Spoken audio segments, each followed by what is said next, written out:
Bonjour à vous, amis auto-entrepreneurs, bienvenue dans notre vidéo. Cette semaine, on va regarder qu'est-ce que c'est que la taxe d'apprentissage et comment la gérer quand on est auto-entrepreneur, puisque vous avez peut-être reçu par courrier une demande pour payer une taxe d'apprentissage. Alors, comment ça se passe quand on est en auto-entreprise? On va donc regarder qu'est-ce que c'est, à qui ça s'adresse, et on va reparler d'auto-entreprise et de formation.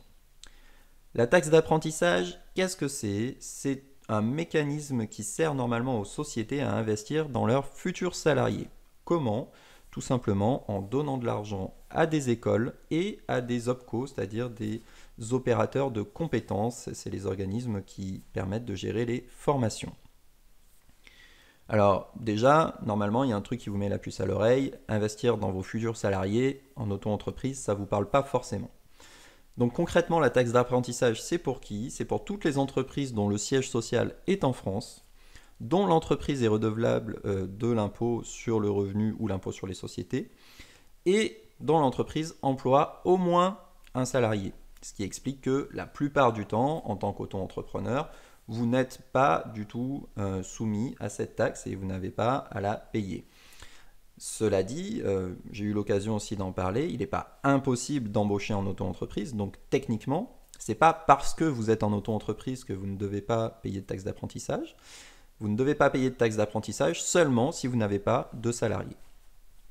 Donc, c'est le cas dans 99,9% des auto-entreprises, mais si pour une raison X ou Y, vous avez décidé de prendre un salarié, effectivement, vous devez payer cette taxe d'apprentissage. Donc comment ça se passe? On en verse en fait une somme, en l'occurrence 87% aux opérateurs de compétences et 13% de cette taxe va directement aux écoles.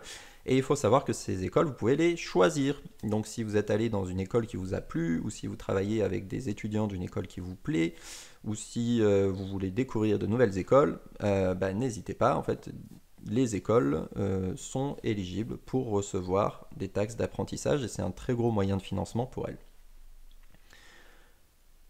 Pour reparler un petit peu d'auto-entreprise et de formation, pour rappel, comment ça se passe quand on veut se former, quand on est auto-entrepreneur? En fait, en tant qu'auto-entrepreneur, ce qui vous fait cotiser pour de la formation, du coup, c'est pas du tout cette taxe d'apprentissage, parce que ça, comme on l'a expliqué, c'est pour des éventuels futurs salariés. Par contre, vous cotisez en fait déjà tous les mois via votre URSSAF, vous cotisez pour la CPF, donc sur un compte, et pour ce qu'on appelle le FAF. Et le CPF, c'est des droits à la formation qui sont de maximum 500 € par an, qui vont pouvoir se cumuler jusqu'à un montant total de 5 000 € et que vous pouvez utiliser quand vous voulez participer à une formation, à condition qu'elle soit éligible au CPF. Et le FAF, c'est aussi une façon de cotiser, sauf que les droits que vous avez sur le FAF reviennent à zéro chaque année, alors que les droits du CPF peuvent se cumuler sur plusieurs années, jusqu'à ce montant maximum de 5 000 €.